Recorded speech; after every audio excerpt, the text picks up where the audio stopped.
Ini lanjutan ayatnya yang benar itu seperti ini ya, diajarkan oleh Allah.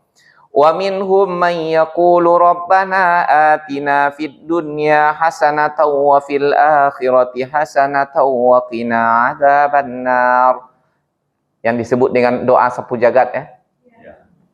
Dan di antara mereka ada orang yang berkata, wahai Tuhan kami, karuniakanlah kebaikan untuk kami di dunia. Tidak ada salahnya ibu minta sehat, panjang umur, mudah rezeki, aman, tentram, rumah tangga, rukun, anak-anak sehat walafiat, cerdas-cerdas. Tidak ada salahnya, tetapi jangan itu-itu. Akhirat ni minta lagi ya. Wa fil akhirati hasanah, dan beri aku kebaikan di akhirat seperti yang kita sampaikan tadi. Wa qina adzabannar. Ibu, bapak, gini, coba lihat. Selamat dari api neraka itu kan kebaikan akhirat kan? Kenapa kok disebutkan betul? Nah, ini namanya di dalam balaghah atau sastra Arab zikrul khas ba'dal am. Penyebutan sesuatu yang khusus setelah diucapkan secara umum. Contoh begini. Di dalam ruangan itu sudah tersedia seluruh makanan termasuk daging kambing. Kenapa? Apa kok hobi mana makan kambing? Nah, supaya semakin semangatnya masuk, ada daging kambing di situ. Kan seluruh makanan kan termasuk daging kambing. Kok daging kambing nanti diucapkan? Tak daging itik, tak daging ayam. Nah, untuk khusus kok daging kambing disebut. Nah, begitu juga disebutkan kebaikan dunia, kebaikan akhirat, dan waqina adzabannar. Selamatkan kami dari azab neraka. Kenapa? Karena inti dari keseluruhannya selamat dari api neraka. Itu yang paling khusus. Ibu, bapak, umpamanya kita mati, kemudian nanti dibangkitkan oleh Allah di hari akhirat, setelah dihisab dengan detil, kata Allah, kamu tak masuk surga, tapi juga tak masuk neraka. Kunu turaba, jadilah kalian jadi tanah kembali. Cukuplah tu. Nah, dah cukuplah tu. Itu sudah nikmat senikmat-nikmatnya tu. Kenapa? Tak ada kita mengalami kengerian azab yang ke depan tu. Walaupun tak masuk surga, tak ada masalah. Jangankan kita, Umar bin Khattab saja mengatakan begitu. Andaikan nanti ketika aku dibangkitkan dihisab oleh Allah, kemudian dijadikan aku tanah, mali wa ma alayya. Tidak ada bagianku dan tidak juga ada bebanku. Dah cukup, kata Umar. Padahal Umar itu sudah dijamin masuk surga. Nah, namun ibu bapak kita diciptakan oleh Allah untuk abadi selama-lamanya. Kalau tidak di dalam surga, takut yang nyabut di tempat yang cik lain. Oleh karena itu, yang kita minta kepada Allah, selamatkan kami dari api neraka. Kalau sudah selamat dari api neraka, pasti di tempat yang satu lagi. Faman zuhziha 'anil nari wa udkhilal jannata faqad faz. Siapa yang diselamatkan dari api neraka, dimasukkan ke dalam surga. Dan itulah orang yang sukses, sebenar-benarnya sukses. Wa mal hayatud dunya illa mata'ul ghurur. Tiadalah kehidupan dunia ini melainkan cuma kesenangan yang menipu. Sejenak cuma ibu bapak. Saya tanya, umur bapak berapa? Sampai 80. 70 berapa? 73. Oh. Kalau ini apakmu sesuai usia pak benar tak? Ya. Itulah. Itu. Oh. Sepanjang itu, tanya kalau ibu-ibu berapa ibu? Rasanya yang sudah berlalu itu kepatang sesadonya kan? Seluruh yang berlalu rasanya kepatang sesadonya. Alangkah pendeknya kita hidup di dunia ini. Oleh karena itulah kehidupan akhirat itulah yang terbaik. Kehidupan dunia ini sejenak tapi menggiurkan sekali. Kadang-kadang ibu bapak kita saksikanlah buktinya dunia ini menggiurkan. Sudahnya miskin, hidupnya melarat, tapi karajonya apa? Bampok je lah. Ini kan? Nggak ada banyak. Justru yang pampok tu, yang miskin-miskin tu hidupnya gaya glamor je baru. Sudah mau dia itu kalau menurut awak kalau orang lah kayu, lah mewah segala macam tu, hidupnya glamor, sanang-sanang itu mungkinnya lah. Kalau sudah hidup susah, kemudian santai-santai je lah. Tak dulu pengana untuk ke akhirat.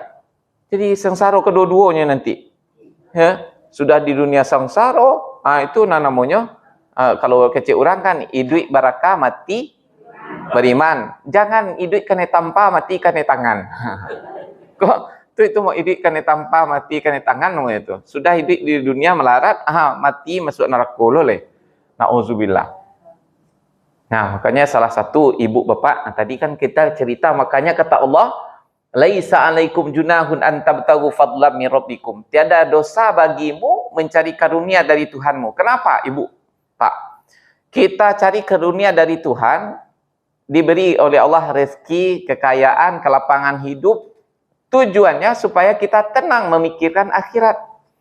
Saya yakin sekali ibu-ibu yang datang ke sini nih, duduk tenang di sini nih, karena urusan dunia sudah selesai. Coba kalau tidak ada yang kena makan, mekolek kena mau duduk sekolah. Karena lahaman yang lahado yang kena makan, jangan untuk beko agak 40 tahun leh. Beko-beko sih tahu ado, itu kan? Lado jaminan. Makanya itulah cari rezeki halal banyak-banyak, tidak ada masalah. Tujuannya supaya kita tenang menyembah Allah.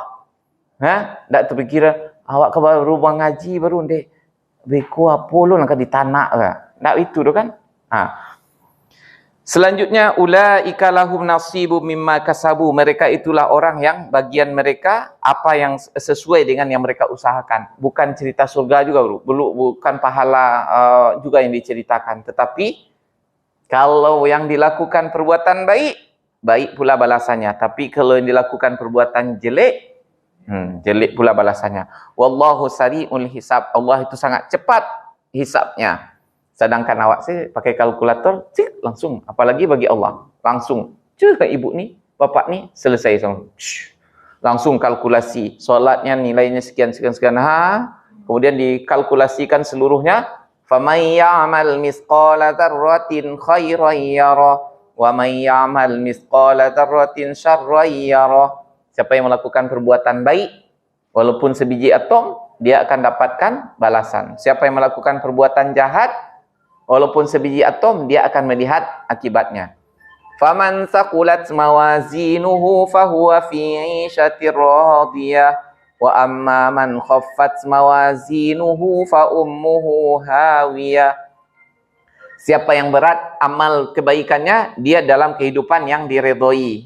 Yang diredhoi tentu di dalam surga. Ya ayyatuhan nafsul mutmainnah irji'i ila rabbiki radiyatan mardiyah fadkhuli fi ibadi wadkhuli jannati. Wahai jiwa yang tenang, kembalilah ke haribaan Tuhanmu dalam keadaan redha dan diredhoi.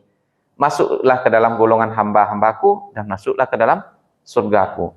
Tapi yang jahat, wa amman khaffat mawazinuhu fa ummuhu hawiyah. Yang ringan amal kebaikannya dimasukkan ke dalam tempat kecelakaan. Untungnya nilai kalkulasi terakhir ibu bapak, kalau ndak ada kita yang selamat. Dilihat barang nilainya 50,0001 masuk surga tu mah.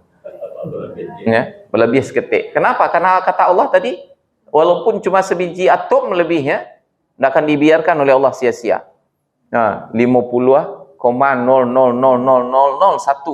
masuk surga tu. Detail sekali. Apalagi kita berusaha lah, ibu bapak janganlah sampai 50 usahakanlah pada yang kurang 75 gitu kan. 80 KKM ya. Jangan di bawah KKM. Kalau di bawah KKM itu bahaya, Wak. Ya kan? Wallahu sari'ul hisab. Terakhir, wazkurullaha fi ayyamin ma'dudat. Ingatlah Allah pada hari-hari yang sudah berbilang. Hari-hari berbilang tuh. Itulah mulai dari nanti sore sampai hari tasdik untuk kita di sini. Kalau di situ sepanjang hari haji itu, ya. Terutama sekali mulai dari 8, 9, 10, 11, 12, 13 Zulhijjah. Faman ta'ajjala fi yaumaini fala isma alaihi. Siapa yang tergesa-gesa 2 hari saja, maka tiada dosa baginya. Siapa yang menggenapkan wa man ta'akhkhara fala isma alaihi sampai 13, lontar jumrah hari ke-13, artinya nafar sani juga tidak ada masalah. Liman ittaqa, bagi orang yang lebih berhati-hati. Artinya lebih baik kita sempurnakan sampai hari ke-13. Untuk kata kaja-kaja awak ke di situ je. Dah, di Mina sajalah dulu sampai lontar jumrah hari ketiga baru pulang ke hotel. Wattaqullah, dan bertakwalah kepada Allah lagi. Tadi bertakwalah kepada Allah. Artinya berhati-hati bahwa kesannya kita ini lagi dalam keadaan beribadah. Jangan sampai melakukan dosa walaupun kecil. Ya? Sekalipun cuma mengijau orang gitu. Kan batang ibu bapak lihat kan orang mengijau. Ibu orang sedunia. Di apa tu mengijau. Tapi yang dikijau nanti ya. Wa'alamu annakum ilaihi tuhsyarun, dan ketahuilah oleh kalian bahwasanya kalian akan dikumpulkan kepadanya, kepada Allah. Ibu bapak, suatu saat kita akan berkumpul seluruhnya di hadapan Allah Subhanahu wa taala tanpa terkecuali dalam keadaan telanjang bulat tanpa alas kaki. Kata Siti Aisyah, ya Rasulullah, baraka malunya tu. Awak malik sama-sama awak berkumpul situ. Al-amru asyaddu min dzalika ya bintas Siddiq, kata Rasulullah. Perkaranya lebih dahsyat daripada itu, wahai anaknya Abu Bakar. Lebih pak, ndak ada ke pengana ke itu do, saking dahsyatnya masalah pada waktu itu. Ndak kan ada tak pengana mali aurat orang, aurat awak saya tak tekan ada. Ya. Kenapa? Waktu itu suasana sangat dahsyat, luar biasa, ndak terbayangkan sekarang.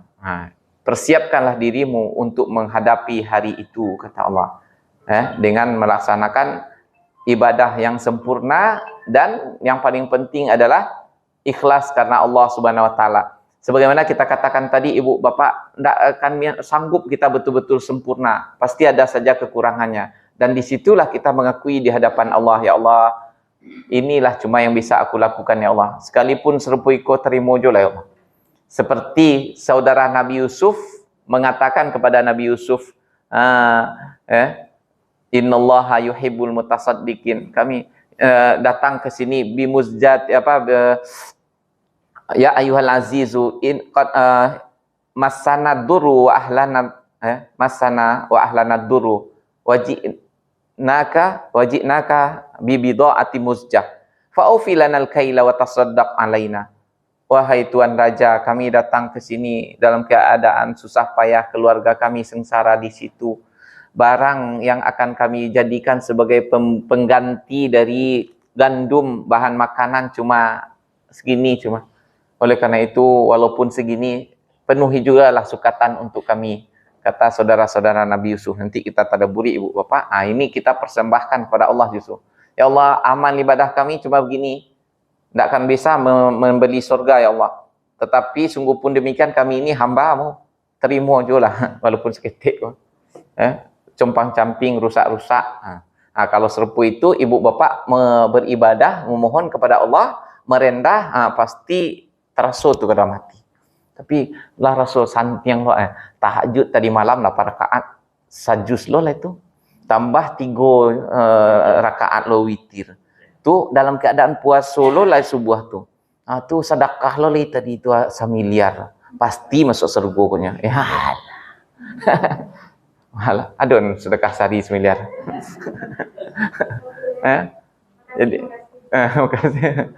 Jadi ibu bapak, itulah dulu barangkali tadabbur kita pada hari ini. Mudah-mudahan ada yang cantol ke dalam hati untuk diamalkan, ya. Yang inti sebenarnya paling penting adalah mengikhlaskan seluruhnya kepada Allah Subhanahu wa taala, dan mengaku di hadapan Allah bahwa kita adalah hambanya yang lemah, ya, yang tak mampu beramal sebaik-baik yang dilakukan oleh Rasulnya, ya. Oleh karena itu kita tidak perlu tidak ada rasa sedikit pun menyombongkan diri di hadapan Allah Subhanahu wa taala. Orang yang seperti itulah yang akan diterima oleh Allah insyaallah. Ibu bapak, ada pertanyaan Bu? Habis. Silakan. Kalau kita mungkin menceritakan pengalaman kita waktu muda begini ya. Ya sampai haji dan juga mengelih gitu. Iya Pak. Tapi kami menjelang berangkat itu pasar jadi di Pulau Buya kan ya. Dia menggelih. Ayo. Ibu Sinan dia berubah ya. Iya. Ya tuh. Kan nanti akan butuh. Bisa mengalih loh. Ya, niat yang lain loh Pak. Ayo. Ibu bapak, itu pula lah. Bukan berarti ketika kita sambilan berdagang di situ berubah niat, enggak. Enggak berubah pula niat Pak. Ya, kita begini. Kan enggak sepanjang 40 hari itu kita beribadah terus kan? Di samping itu di lain hal di sela-sela itu kita boleh, bukan berarti kita berarti pergi ke sana dengan niat yang lain begitu. Enggak. Itu tasambia, Pak. Tasambia. Niat tasambia itu. Jadi sebenarnya begini, menjual kartu itu kartu perdana kejutan itu. Ya. Itu bisa salah satu bisnisnya gitu. Kalau dulu Pak, kalau kini enggak bisa lagi. Kalau dulu memang seluruh orang minta modelnya waktu itu tahun 2006 masih model gitu. Sekarang enggak lagi, Bu. Orang sudah beli kartu di sini, isi saja di sini sudah. Bahkan sekarang kalau kita beli di situ justru mahal sekali. Lebih mahal loh di situ, aneh sekali. Saya heran loh. Aneh. Kalau dulu cuma 100 real, Pak, itu pun sudah kita karena beli kepada kita. Kalau dibeli di konter itu belinya 140 waktu itu. Nah, Ibu Bapak mungkin mendengarnya berapa, makanya orang tuh kaya raya sekali kan. Dia modalnya cuma 45, dia jualnya 140. Murahlah kita menjual. Untungnya lebih dari 1% boleh. Boleh, Bu, bahkan 1000% boleh. Siapa bilang mengatakan enggak boleh lebih daripada itu? Enggak, Bu, siapa bilang? Yang penting kita tidak mengadakan tipuan. Modal ambo 90-nya, ambo jual 100. Itu bahasa buik lo modal itu kan. Modal selo dapet lah itu mah, kan? Begitu. Jadi boleh. Ada kawan saya. Dia bawa kiswah Ka'bah itu yang tiruannya dari Mesir. Dibelinya cuma 20 pon. Dia jualnya di situ berapa? Di bingkai dijualnya di Jakarta, di bingkainya dulu bagus-bagus gitu kan. Dijualnya sampai 2 juta. Dibelinya cuma 2 pon, 20 pon. 20 pon itu waktu itu 20.000 lah. Karena di situ murah. Kemudian di bingkainya bagus-bagus. Modal bingkainya 100.000 cuma. Dijualnya 2 juta. Kan enggak ada masalah. Kenapa? Karena dia begini, harga itu bisa naik, Ibu Bapak. Kenapa? Karena satu orang butuh, permintaan banyak, kemudian usaha untuk itu banyak, walaupun modalnya sedikit. Dia bawa dari Mesir, ya kan? Kemudian dia tawarkan pula di situ. Banyak modal yang lain, modal tenaga, modal pemasaran, bukan modal uang saja. Kalau modal untuk belinya memang itu. Ya, itu sekedar itu saja. Kemudian satu lagi, kenapa kok harus 100 real? Kalau kita jual 80 real, bertegang-tegang. Mana baliknya 80 real? Kalau 100 real kan, gitu. Ya. Makanya enggak kita jual pula seperti orang tuh 140 real. Kenapa? Kalau nanti justru panjang-panjang pula. Ini jamaah kita juga. Gitu. Seperti kan ada juga orang-orang pilih haji, membawa rokok Samsul 5 pagi rokok tak purna sekian. Kan dia nyawa itu lebih memandai. Itu Pak, sebenarnya tidak masalah. Bukan nawa itu utamanya kan, itu kan tasambia tadi. Cuma galihnya kok yang masalah. Galihnya rokok. Galihnya tuh rokok. Kalau dibawanya dendeng jorandang, dijualnya ke situ ke jamaah lain. Kuambo dari Padang menjual randang di Siko. Mantap. Boleh tuh ya? Boleh, Pak. Siapa larang? Kami dulu segala apa yang bisa dijual di situ di Bali dari Mesir dijual di situ, laris manis. Dan apa seperti itu tak tentu kerupuk nasi Jawa. Ya. Tuh aku sampai. Tentu lah ya Pak, orang di situ tidak ada kerupuk do. Selalu orang Indonesia ke pasti suka kerupuk Pak. Cobalah kalau nak percaya, bawa di situ kerupuk Sanjay itu bungkus ketik-ketik yang ragu siko 1.000, jual di situ serial. Kau nak laku laris manis, entahlah. Ya kalau ibu-ibu punya pangana bisnis, silahkan bawa barang ala kadarnya kan. Untuk alo bawa barang banyak-banyak, jual situ kan. Lah dapat lo untuk beli oleh-oleh pulang kan. Sekarang-sekarang. Kalau yang pergi umroh kan, untuk tiket umroh berikutnya itu kan, santiang tuh. Tidak santiangnya itu, kami menjalankan sampainya. Tuh makanya Pak, kita berilmu dalam masalah itu ya, bedakan antara niat untuk haji dengan niat berbisnis tadi Allah Subhanahu wa taala jelas-jelas mengatakan dalam Al-Qur'an seperti itu. Makanya perlulah ustaz tu menyampaikan apa adanya. Iya. Tapi tidak ada Bapak Ibu ya menyampaikan. Justru tak boleh. Tidak boleh. Iya maksudnya jangan berubah niat. Ah itu. Bukan berubah niat tu Pak. Tu bertambah niat. Yo. Jadi kalau Bedakan antara bertambah niat jo berubah niat. Contoh Pak, ibu datang ke siko tujuannya apa? Kalau ibu niat ke siko datang mengaji, cik itulah dapat pahalanya. Cuma kalau ibu datang ke siko sambil bersilaturahim jo kawan-kawan, tambah pahala cik lain. Nah, kan sambil minum susu, sambil menyelam minum susu kan. Tambah pahala ibu cik lain. Jangan niat kemari cuma belajar silaturahim, liqaul yuzilul ahzan kata Rasulullah. Bertemu dengan saudara-saudara sesama muslim itu menghilangkan rasa gundah gulana dan sedih. Coba kalau nak di rumah-rumah coba surangkan. Boleh kalau pernah berkawan-kawan begitu lah lama nak bersobok, pasti banyak securiga. Boleh wak lihat aktivitasnya di Facebook. Lah bergaya mana kini ya.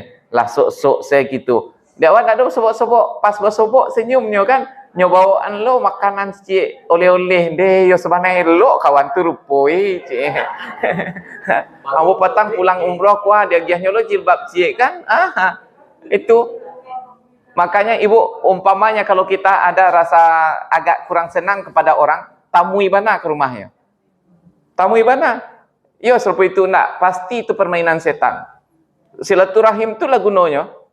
Kadang-kadang kan ada kawan-kawan mereka tu dah sombong mana kawan kau gini, bolehlah semanjak jadi bos travel kau ye. Ya kan? Itu permainan setan tu kan? Cuba mana datang ke situ. Rupanya yalah berasa kiwak kini hai kan. Aku ada tu aku kan kok paralu ke bawa selah ciknya kan. Weh yo sepan. Sana ngati kan. Ayo elok mana ya kan. Dek awak melihat dari jauh saya tu kan banyak curiga-curiga tu. Jadi bertemu di siko kan hilang tu rasa-rasa. Salah satu tujuan berkumpul-kumpul tu kan itu ibu bapak. Umat Islam tu tak boleh menyendiri. Buktinya ibu setiap hari disuruh berkumpul 5 kali kan? Setiap seminggu disuruh berkumpul dalam kondisi lebih baik, lebih besar apa-apa di Jumaat. Haram kalau tak tiba. 2 kali dalam setahun Idul Adha lebih besar. Sekali semua hidup di Padang Arafah. Tak boleh sendiri. Awak naik selah ke gunung tu waktu Jumaat bah. Harus turun. Ya? Tak bisa. Awak nak ke Jumaat dah awak jauh lah. Tak boleh. Jadi umat Islam tu harus bermasyarakat. Ya kan? Itu salah satunya. Kita pengajian merdeka bertamu-tamu je kawan. Yang awalnya tu agak masam-masam, elok kawan rupanya mah. Tak ada ke mau ditu doh setan wak saya ngecek dia tu. Pasti itu. Ya.